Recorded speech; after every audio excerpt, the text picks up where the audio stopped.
नमस्कार. स्वामी अपूर्वानंद यांनी लिहिलेलं आणि प्राध्यापक प्र. ग. सहस्रबुद्धे यांनी अनुवादित केलेलं श्री शारदा देवी यांचं चरित्र आपण वाचत आहोत. आज आपण 4थ्या प्रकरणातला पुढचा भाग वाचायला सुरुवात करतो आहोत.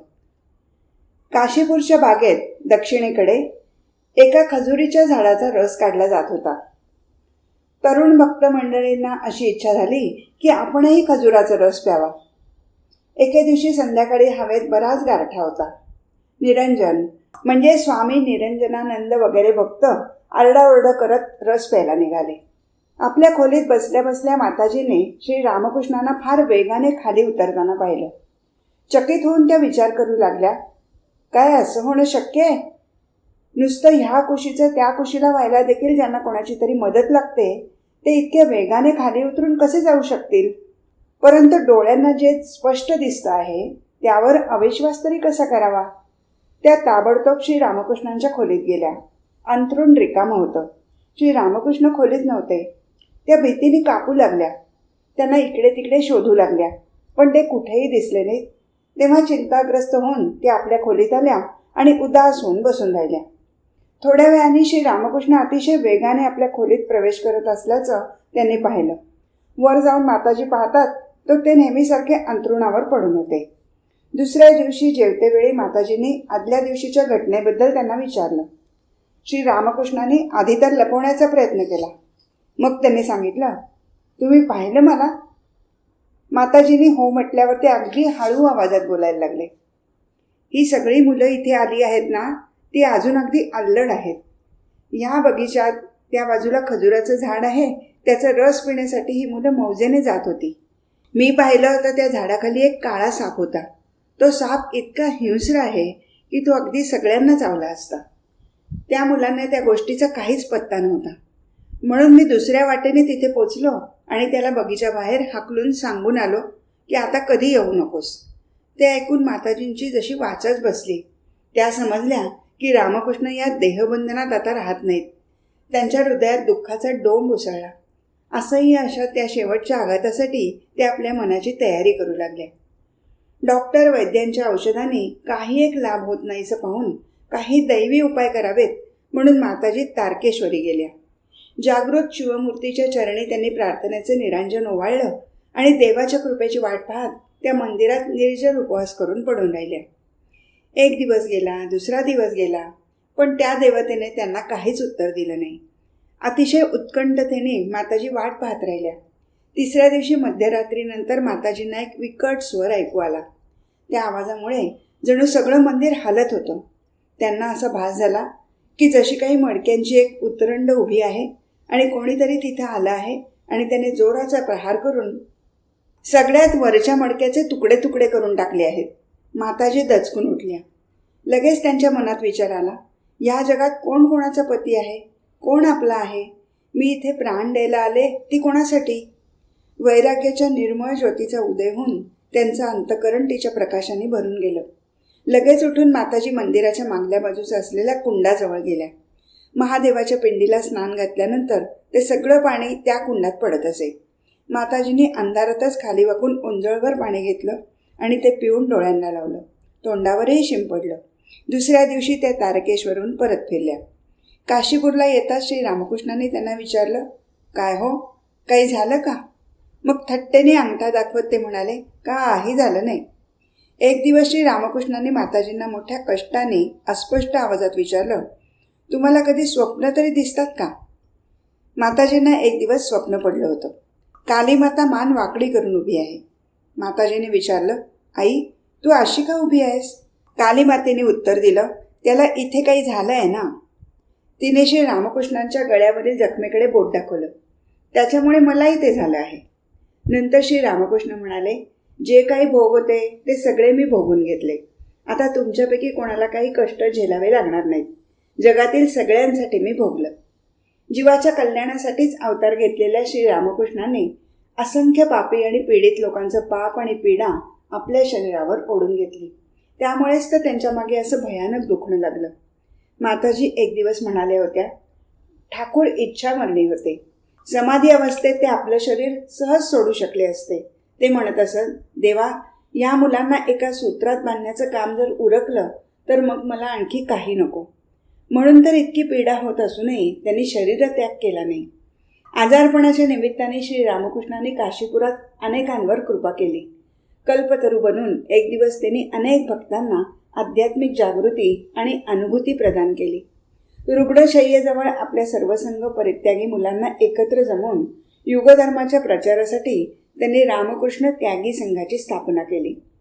जुन्या गोष्टींबद्दल बोलणं चालू असताना माताजी एकदा म्हणाल्या होत्या, काशीपूरचा बगीचा म्हणजे त्यांचं शेवटचं लीला निकेतन आहे. तिथे कितीतरी तपस्या, ध्यान, समाधी आदी झालं आहे. ते त्यांच्या महासमाधीचं स्थान आहे. तिथे ध्यान केल्याने सिद्धी मिळते. श्री रामकृष्ण मृत्यूशय्येवर पडले होते. दिवसेंदिवस माताजींना अपार कष्ट सहन करावे लागत होते. त्यांच्या शारीरिक कष्टांना आणि मानसिक वेदनांना अंतच नव्हता. तरीसुद्धा त्या आशावादी होत्या, धैर्यशील होत्या. तितिक्षा जणू त्यांच्या रूपाने मूर्तिमान झाली होती. देवमंदिरात ठेवलेल्या नंदादीपाच्या स्थिर ऊर्ध्वमुखी दीपशिखेसारख्या त्या भासत होत्या. देवा, यांना बरं वाटू दे, अशी त्यांच्या मनात प्रतिक्षणी प्रार्थना चालू होती आणि शरीर श्री रामकृष्णांची अखंड सेवा करत होतं. या दीर्घ आजारपणामुळे श्री रामकृष्णांचा जणू नुसता सापळाच उरला होता. त्यांच्या त्या अवस्थेकडे नुसतं पाहूनच माताजींचं अंतःकरण शतशः विदीर्ण होऊन जाई. अशा परिस्थितीतही श्री रामकृष्णांचं भावसमाधीत मग्न होणं काही थांबलं नव्हतं. त्यावेळी त्यांचा मुखचंद्र प्रेमरसाने उजळून निघायचा. त्या आनंदमय महापुरुषाची देवदुर्लभ पवित्र मोहक मूर्ती पाहून हृदय शांत रसाने भरून येत असे. एकदा अर्धबाह्य दशेत असता श्री रामकृष्ण धीर गंभीर वाणीने बोलू लागले. याच्या आत दोघे विद्यमान आहेत. एकतर ते स्वतः आहेतच आणि एक आहे भक्तांच्या रूपात. त्याचाच हात तुटला होता आणि तोच आजारी आहे. समजलात? मी सांगू तरी कोणाला, आणि सांगितलं तरी कोण समजून घेणार? ते मनुष्य रूपाने अवतार घेऊन भक्तांबरोबर येतात. भक्त देखील त्यांच्याच बरोबर पुन्हा परत जातात. सगळे भक्तजन विस्मित होऊन ती देववाणी ऐकत होते. त्या दिव्य शब्दांबरोबरच अनुयायांच्या हृदयात अलौकिक शक्तिसंचारही होत होता. सगळ्यांना तीव्र साधनेत प्रतिष्ठित केलं जात होतं. प्रत्येकाला निरनिराळं बोलवून गुह्य तत्वाचं शिक्षण दिलं जात होतं. योगींद्र मोहिनीच्या मनात वृंदावनाला जाऊन तपश्चर्या करण्याची तीव्र इच्छा उत्पन्न झाली. योग्य वेळ पाहून त्यांनी आपला विचार श्री रामकृष्णांना सांगितला. त्यांचं सगळं बोलणं ऐकून घेऊन ते अतिशय उल्लसित होत म्हणाले, तू वृंदावनाला जाऊ इच्छितेस? चांगली गोष्ट आहे, अवश्य जा. तुला तेथे सगळं काही प्राप्त होईल. त्याचवेळी श्री रामकृष्णांचं पथ्य घेऊन माताजी तिथे आल्या. त्यांना पाहून श्री रामकृष्ण योगीनमांना म्हणाले, तिला विचारलेत का? तिचं काय म्हणणं आहे? माताजींना आधीच सगळं ठाऊक होतं. तेव्हा त्या म्हणाल्या, मी आणखी काय सांगणार? जे सांगायचं होतं ते तुम्हीच तर सांगितलं. पण श्री रामकृष्णांनी पुन्हा तेच सांगितलं आणि पहा बेटी, तिची मर्जी राखून जा, तुझं सगळं भलं होईल, असा त्यांनी योगीनमाला सल्ला दिला. माताजी यावर काहीच बोलल्या नाहीत. तिथलं काम आटोपतात जेवणाची भांडी घेऊन त्या खाली निघून गेल्या. दुसऱ्या दिवशी सकाळी वृंदावनला जाण्यापूर्वी श्री रामकृष्णांचा आणि श्री माताजींचा आशीर्वाद घ्यावा म्हणून योगीनमा काशीपूरला आल्या. श्री रामकृष्णांना नमस्कार करून त्यांनी जेव्हा माताजींना नमस्कार केला तेव्हा माताजींनी त्यांच्या डोक्यावर हात ठेवून मंत्र जप करून आशीर्वादपूर्वक त्यांना निरोप दिला. मानवी लीला संपायला आता थोडेच दिवस उरले होते. एक दिवस श्री रामकृष्णांच्या हृदयात अद्भुत भावावेश संचरला. त्यांनी शशीला म्हणजे स्वामी रामकृष्णानंदांना म्हटलं, तिला बोलवून आणा बघू, ती फार बुद्धिमान आहे, तीच इथली अवस्था नीटपणे समजू शकते. माताजी आल्यावर ते त्यांना म्हणाले, पाहिलेत का? कोण जाणे का, पण माझ्या मनात आता एकसारखं ब्रह्मभावाचं उद्दीपन होत आहे. माताजी काय बोलणार? त्या समजून चुकल्या की परब्रह्माच्या ठायी लीन होणाऱ्या त्यांच्या मनाला आता खाली आणलं जाऊ शकत नाही. कापऱ्या आवाजात माताजींनी त्यांना धीर दिला आणि आपले अश्रू लपवण्यासाठी त्या तोंड फिरवून उभ्या राहिल्या. शरीरत्याग केला त्या दिवशी श्री रामकृष्ण मौन धारण करून आसीमाकडे दृष्टी लावून तक्क्याला टेकून बसले होते. त्यांच्या शय्येच्या चहूबाजूंना भक्तजन गुपचूप बसले होते. सर्वत्र गंभीर दुःखाची छाया पसरली होती. सर्वांना दारुण वेदना होत होत्या. श्री रामकृष्ण मौन धरून बसलेले पाहून काहींना वाटलं की त्यांची वाचाच बंद झाली. लक्ष्मीमणीला बरोबर घेऊन माताजी तिथे आल्या. त्यांना पाहून श्री रामकृष्ण म्हणाले, आलात तुम्ही? मला असं वाटतं आहे की मी कुठेतरी चाललो आहे. चहूकडे पाणीच पाणी आहे. आणि मी त्या पाण्यात कितीतरी दूर कोण जाणे एकसारखा चाललोच आहे. माताजी रडू लागल्या. संध्याकाळनंतर थोड्याच वेळात श्री रामकृष्ण प्रगाढ समाधीत निमग्न झाले. शरीर अगदी निस्पंद निश्चल झालं. मध्यरात्री त्यांना सहजावस्था प्राप्त झाली. थोडीशी लापशी देखील त्यांनी खाल्ली. यावेळी त्यांना काही एक त्रास झाला नाही. नरेंद्रनाथाने म्हणजे स्वामी विवेकानंदांनी त्यांनी थोडी झोप घ्यावी म्हणून विनंती केली. अगदी स्वाभाविक आवाजात 3 वेळा त्यांनी काली नामाचं मोठ्याने उच्चारण केलं आणि ते पुन्हा भावसमाधीत लीन झाले. तो रविवारचा दिवस होता, 15 ऑगस्ट 1886. भयान रात्रीची निस्तब्धता भंग करणारा रातकिड्यांचा किर्र आवाज वातावरणात घुमत होता. रात्री 1:06 झाली. एकाएकी श्री रामकृष्णांचं शरीर पुन्हा पुन्हा पुलकित होऊ लागलं, रोमांचित होऊ लागलं. त्यांची दृष्टी नासिकाग्रावर स्थिर झाली.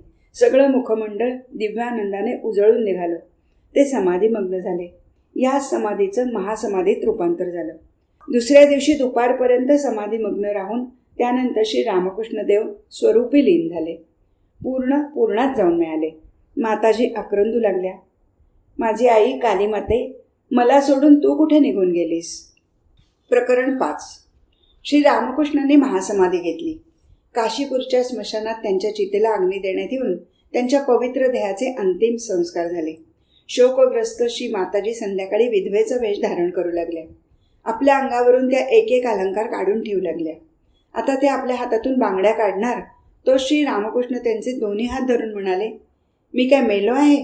हातातील हे सौभाग्यचिन्ह का उगीच काढता? अर्थातच माताजींनी हातात बांगड्या तशाच राहू दिल्या. बलराम बाबूंनी बिनकाठी पांढरी वस्त्र विकत आणली होती. माताजींना देण्यासाठी त्यांनी ती एका सेविकेला देताच ती कापऱ्या आवाजात म्हणाली, बापरे, ही बिनकाठी पांढरी वस्त्र त्यांना द्यायला कोण जाईल? माताजींजवळ ती गेली आणि पाहते तो माताजींनी आपल्या हाताने आपल्या साडीची रुंद किनार फाडून अगदी बारीक करून घेतली होती. तेव्हापासून त्या अगदी बारीक लाल काठाची साडी नेसू लागल्या. श्री रामकृष्णांनी चिन्मय देहाने माताजींना दर्शन दिलं.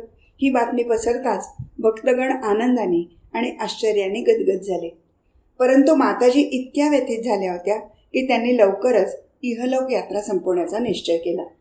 श्री रामकृष्णांनी पुन्हा त्यांना दर्शन दिलं आणि ते म्हणाले, नाही, तुम्हाला राहावंच लागेल, अजून पुष्कळसं कार्य व्हायचं आहे. श्री रामकृष्ण गेल्यामुळे माताजींच्या जीवनात एक भली मोठी पोकळी निर्माण झाली. हळूहळू ती माताजींना अगदी असह्य वाटू लागली. परंतु श्री रामकृष्णांचा आदेश डावलणं त्यांना कधीच शक्य नव्हतं. अर्थातच माताजींना देहत्यागाचा बेत रहित करावा लागला. श्री रामकृष्णांनी इहलोक लीला समाप्त केल्यानंतर 7 दिवसांनी बलराम बसूंच्या विशेष आग्रहावरून माताजी लक्ष्मीमणीसह त्यांच्या बागबाजारातील घरी राहायला आल्या. भयानक पतिविरहामुळे त्या जणू आपली सगळी सहनशक्ती गमावून बसल्या होत्या. त्यांच्या मनाची विकलता एकसारखी वाढतच होती. म्हणूनच श्री रामकृष्णांच्या विशिष्ट शिष्यांच्या सल्ल्याप्रमाणे माताजींनी वृंदावन येथे जावं असं ठरलं. बलराम भवनात 7 दिवस राहिल्यानंतर दिनांक 30 ऑगस्ट 1886 रोजी माताजी वृंदावनाला जाण्यासाठी निघाल्या. त्यांच्याबरोबर सर्व संघ परित्याग केलेले श्री रामकृष्णांचे शिष्यही होते. योगेन, काली म्हणजे स्वामी अभेदानंद आणि लाटू हे तर होतेच. ह्याशिवाय गोलापमा आदी काही भक्त स्त्रियाही होत्या. वाटेत वैद्यनाथाला जाऊन पुढे त्या काशीला पोचल्या. मुक्तिदायिनी स्वर्णकाशीचं दर्शन घडताच त्यांचं हृदय दिव्यानंदाने भरून गेलं. त्या मुक्तीच्या पेठेत त्यांनी 6-7 दिवस मुक्काम केला. विश्वनाथ, अन्नपूर्णा, अनेक देवदेवींचं त्यांनी दर्शन घेतलं. वेणी माधवच्या मनोऱ्यावर चढून जेव्हा त्यांना सगळ्या काशीनगरीचं विहंगम दर्शन घडलं तेव्हा त्यांचं हृदय अगदी उच्चंबळून आलं. एके दिवशी काशी विश्वनाथाच्या मंदिरात संध्याकाळच्या आरतीच्या वेळी त्यांना गाढ भावसमाधी लागली. परत येते वेळी त्या तंद्रीतच होत्या. लवकर पावलं टाकत त्या राहत्या घरी परतल्या. पुढे त्या एकदा म्हणाल्या होत्या, ठाकूरांनी माझा हात धरला आणि मला मंदिरातून घरी आणून सोडलं. आपल्या भाववेशाचं उगीच प्रदर्शन नको म्हणून घरी आल्याबरोबर त्या झोपून राहिल्या. एके दिवशी इतर अनेक स्त्रियांसमवेत माताजी काशीतील प्रसिद्ध योगी भास्करानंद स्वामींच्या दर्शनाला गेल्या. त्याशिवाय पुढे एकदा त्या म्हणाल्या, खरोखर किती निर्विकार महापुरुष आहेत ते. उन्हाळा असो की कितीही थंडी असो नेहमी विवस्त्र असतात. काशीहून सर्वजण प्रयागराज येथील त्रिवेणी संगमावर आले. माताजींनी त्या पुण्यतीर्थात स्नान केलं. त्यांनी आपल्याबरोबर श्री रामकृष्णांचे काही केस आणले होते, ते त्यांनी त्या पवित्र संगमात विसर्जित केले. वृंदावनाच्या मार्गावर आगगाडीतच माताजींना श्री रामकृष्णांचं दर्शन घडलं. त्या दर्शनाने माताजी अतिशय चकित झाल्या. त्यांचं अंग पुलकित झालं. श्री रामकृष्णांनी माताजींना एक सोन्याचं रक्षा कवच दिलं होतं. त्यांच्या देहत्यागानंतर माताजी ते निरंतर आपल्या उजव्या हातावर धारण करत असत. रोज त्याची पूजा करत असत. माताजींना गाडीत झोप लागली होती. त्यांचा उजवा हात जवळच्या उघड्या खिडकीवर पडला. श्री रामकृष्ण त्या खिडकीतून डोकावून म्हणाले, ऐकलेत का? तुमच्याजवळ कवच आहे ते लक्षात ठेवा, नाहीतर हरवायचं एखाद्या वेळी. माताजी ताबडतोब उठल्या आणि त्यांनी ते कवच टीनच्या लहानशा पेटीत ठेवून दिलं. त्या पेटीत श्री रामकृष्णांचा फोटो होता. माताजी त्या फोटोची रोज पूजा करत असत.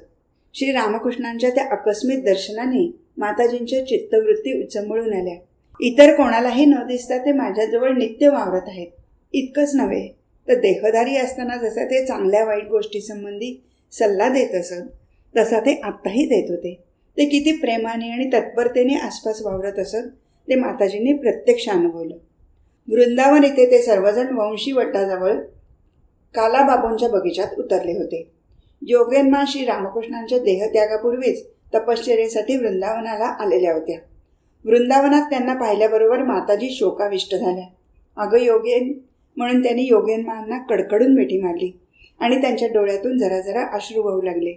योगेन्मा आणि माताजी यांची जेव्हा जेव्हा भेट होई तेव्हा तेव्हा त्या दोघी एकत्र बसून खूप रडून घेत. दोघींच्याही विरहदग्ध अंतःकरणांना जणू अश्रुसिंचनाने सांत्वना मिळत होती. एके दिवशी श्री रामकृष्णांनी माताजींना दर्शन दिलं आणि ते म्हणाले, तुम्ही सगळ्या नेहमी अशा रडत का बसता? मी तर इथेच आहे, मी कुठे गेलो थोडाच. हे तर नुसते एका खोलीतून दुसऱ्या खोलीत जाण्यासारखं आहे. इथे एक प्रश्न सहजच मनात येऊ शकतो, का हो? हे तर सर्वसाधारण पतीपत्नीसारखंच झालं. एकाचा वियोग झाला की दुसऱ्याने दारुण व्यथेने तडफडायचं.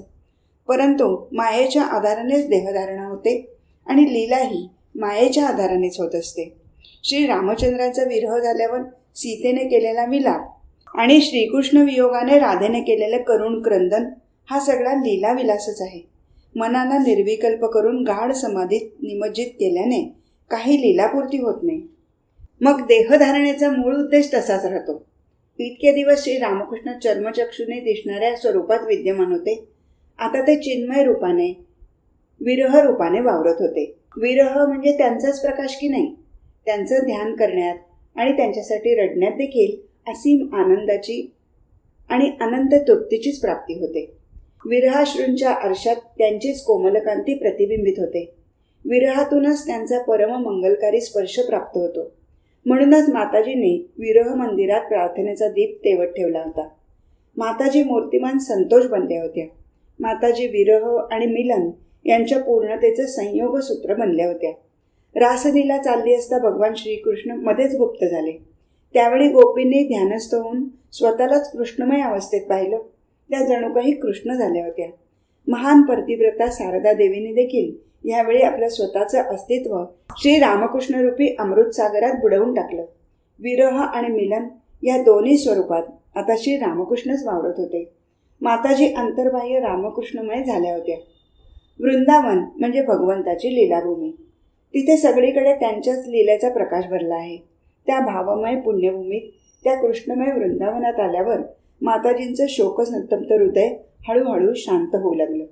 गंभीर साधनेत आणि रामकृष्ण चिंतनरूपी अमृतमय यमुना जलात त्या निमग्न झाल्या.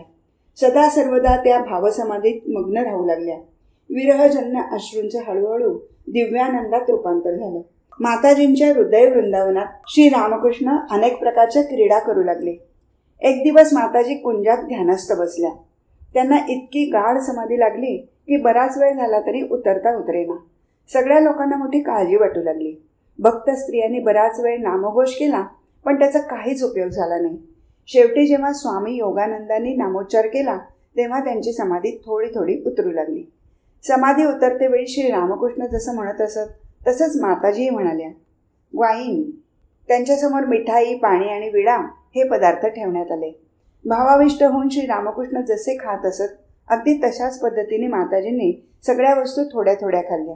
इतकंच काय, पण त्यांनी विडा देखील श्री रामकृष्णांप्रमाणे सर्व टोकं दातांनी तोडून टाकून खाल्ला. त्यावेळी स्वामी योगानंदांनी माताजींना काही प्रश्न विचारले.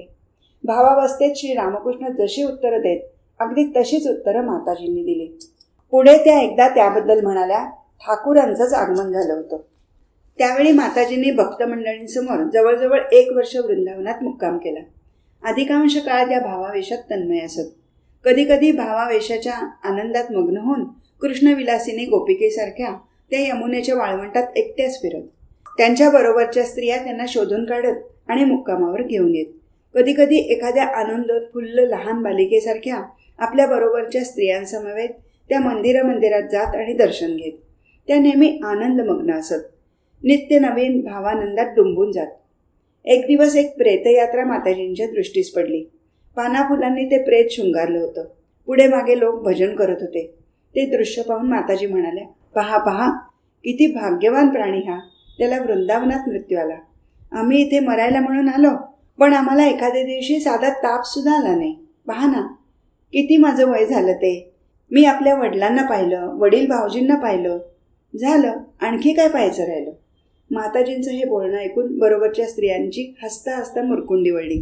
त्या म्हणाल्या, अहो माताजी, तुम्ही म्हणता तरी काय? तुम्ही आपल्या वडिलांना पाहिलं ना, मग वडिलांना तर सगळेच पाहतात. अशीच बालसुलभ वृत्ती माताजींच्या ठायी जागृत झाली होती. पूर्वी श्री रामकृष्ण जीवितेश्वर होते. आता देहत्यागानंतर ते सर्वेश्वर झाले होते. माताजींच्या हृदयातील पोकळी परिपूर्णतेने भरून जाईल असं ते नाना प्रकारे यत्न करत होते. एक दिवस श्री रामकृष्णांनी माताजींना दर्शन दिलं आणि सांगितलं, मी योगेनला म्हणजे योगानंदांना दीक्षा दिलेली नाही. तुम्ही त्याला मंत्र द्या. कोणता मंत्र द्यायचा ते देखील त्यांनी सांगितलं. पहिल्या दिवशी आपल्याला काहीतरी भ्रम झाला असं समजून माताजींनी काहीच केलं नाही. त्यांना थोडीशी लाज वाटली आणि भीती वाटली. त्यांच्या मनात आलं, सगळेजण म्हणतील माताजी आतापासून आपले शिष्य बनवू लागल्या. दुसऱ्या दिवशी श्री रामकृष्णाने पुन्हा दर्शन दिलं आणि योगेनला दीक्षा द्या म्हणून सांगितलं. त्या दिवशी देखील त्यांनी त्या गोष्टीकडे विशेष लक्ष दिलं नाही. तिसऱ्या दिवशी पुन्हा श्री रामकृष्ण त्यांच्यासमोर आले आणि दीक्षा देण्याबद्दल म्हणाले. तेव्हा माताजींनी त्यांना विचारलं, अहो, मी योगेनशी साधं भाषणसुद्धा करीत नाही, मग मी त्याला दीक्षा कशी देणार? ते ऐकून श्री रामकृष्ण म्हणाले, तुम्ही तुमच्या योगेंद्र मोहिनीला सांगा, तिला त्यावेळी तुमच्याजवळ असू द्या. इकडे श्री रामकृष्णांनी योगानंदांनाही दर्शन दिलं आणि माताजींजवळून दीक्षा घेण्याविषयी आदेश दिला. परंतु ती गोष्ट माताजींजवळ बोलण्याचं योगानंदांना धैर्य झालं नाही. योगीन माकडून विचारणा करवल्यावर योगानंदांना श्री रामकृष्णांनी कोणताही इष्टमंत्र दिलेला नसून आपल्या इच्छेनुसार ते एका मंत्राचा जप करत असतात असं माताजींना कळलं. तेव्हा माताजींनी त्यांना दीक्षा देण्याचा निश्चय केला. दीक्षेच्या दिवशी पूजा करतेवेळी माताजींनी योगानंदांना बोलवलं. समोर श्री रामकृष्णांचा फोटो आणि त्यांच्या देहावशेषाचे पात्र ठेवलेलं होतं. योगानंद आल्यावर माताजींनी त्यांना जवळ बसण्याविषयी खुणावलं. पूजा करता करताच त्या भावाविष्ट झाल्या आणि त्या भावावेशातच त्यांनी मंत्रदीक्षा दिली. माताजींनी मंत्राचं उच्चारण इतक्या मोठ्याने केलं की शेजारच्या खोलीत सुद्धा तो ऐकू आला. स्वर्गीय कारुण्य राशी अमृतमयी गंगेच्या पवित्र प्रवाहाप्रमाणे माताजींच्या कृपाजलानेही किती जीवांना कशा प्रकारे संजीवन प्राप्त झालं याचा परिचय आपल्याला यापुढे हळूहळू होणारच आहे. माताजींनी अनेक स्त्री पुरुषांच्या पापतापाचा नाश केला. त्यांचा पापभार आपल्या डोक्यावर घेऊन त्या पापकंकील पृथ्वीला त्यांनी शुद्ध पवित्र बनवलं. ह्याच वेळी आपल्याबरोबर सगळ्या लोकांना घेऊन माताजींनी वृंदावनाची प्रदक्षिणा केली. त्यांचे सांधे धरले होते आणि त्यामुळे त्यांना चालताना फार त्रास होत होता. परंतु लंगडावे लागत असतानाही ती 5 कोसाची प्रदक्षिणा त्यांनी पूर्ण केली. गोकुळाच्या वाटेवर चालता चालता त्या मध्येच तन्मय होऊन उभ्या राहत. जणू गतकालीन आठवणींनी त्यांचं हृदय उचंबळून येत असे. ते मोराचं नृत्य, त्या वेली, ते वृक्ष, ते गोठे, यमुनाचे ते वाळवंट, या सगळ्यामधून जणू श्रीकृष्णाची अंगकांती ओसरत होती. आत बाहेर सगळीकडे त्यांना श्रीकृष्णच दिसत होते. बरोबरच्या स्त्रिया विचारत, माताजी, तुम्ही मध्येच अशा उभ्या का राहता? त्यांना उत्तर मिळत असे, नाही, काही नाही, चला पुढे. आणि मग माताजी पुढे चालू लागत. वृंदावन येथे त्या नेहमी श्री राधारमणाच्या मंदिरात दर्शनाला जात आणि अगदी तळमळून प्रार्थना करीत, प्रभो, माझ्या दृष्टीतले सगळे दोष काढून टाका, म्हणजे मग मला कोणाचेही दोष दिसणार नाहीत. वास्तविक पाहता त्यांची दृष्टी मुळाची सत्यात्मिका आणि कल्याणमयी होती. तथापि आपल्या प्रार्थनेने त्या जणू जगाला पाठ देत होत्या की मनुष्याने सत्य स्वरूप पाहिलं पाहिजे, त्याने दोषांकडे लक्ष देता कामा नये. हा शांतीचा एकमेव मार्ग आहे. एके दिवशी श्री राधारमणाच्या मंदिरात माताजी अगदी भावविव्हल होऊन दर्शन घेत होत्या. त्यावेळी त्यांनी आपल्या भावचक्षुने श्री नवगोपाल बाबूंची पत्नी श्री राधारमणाच्या मूर्तीला वारा घालत असल्याचं दृश्य पाहिलं. कुंजात परत आल्यावर त्या योगीनमांना म्हणाल्या, योगेन, नवगोपालांची पत्नी किती शुद्ध आहे. मी आज असं दृश्य पाहिलं. वृंदावन येथील मुक्कामाच्या शेवटच्या दिवसात माताजींची ध्यानमन्यता खूपच वाढली होती. व्याकुळ होऊन रडणं नाहीसं झालं होतं. आता केवळ आनंद ओसंडत होता. कृष्णाईक रसिका गोपिकेने एकदा असं म्हटलं होतं की न खलु गोपिका नंदनो भवान अखिल देहिनाम अंतरात्मदृक्.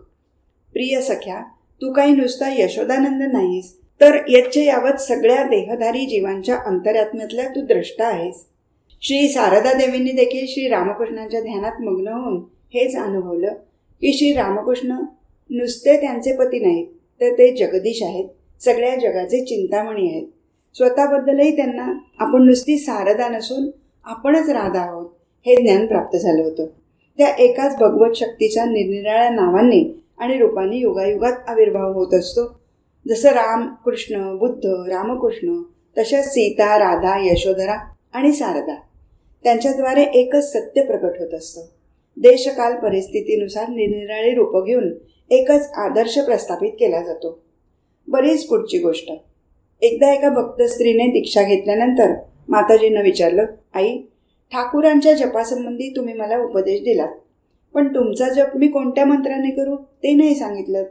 ते ऐकून माताजी म्हणाल्या, राधेचं नाव घेतलं म्हणजे झालं.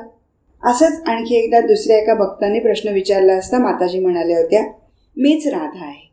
बरोबरच्या सगळ्या मंडळींसह माताजी वृंदावनाहून हरिद्वारला गेल्या. आगगाडीने प्रवास करत असता वाटेतच योगानंदांना ताप भरला. एक भक्त स्त्री त्यांना डाळिंबाचे दाणे देत होती. माताजींना असं दिसलं की जणू श्री रामकृष्णांनाच डाळिंबाचे दाणे खायला घालत आहे. योगानंदांना खूप ताप चढला आणि त्यातच ते बेशुद्ध झाले. अशा बेशुद्धीतच त्यांनी एक दृश्य पाहिलं. एक खूप मोठी आणि भयानक मूर्ती त्यांच्यासमोर उभी राहिली आणि म्हणाली, मी तुझी चांगली खबर घेतली असती, पण काय करू, श्री रामकृष्ण देवांचा आदेश आहे, मला आता गेलंच पाहिजे. जाता जाता लाल किनारीची साडी नेसलेली एक देवी दाखवून ती मूर्ती म्हणाली, हिला थोडे रसगुल्ले खाऊ घाल. हे दृश्य पाहिल्यानंतर त्यांचा ताप उतरला.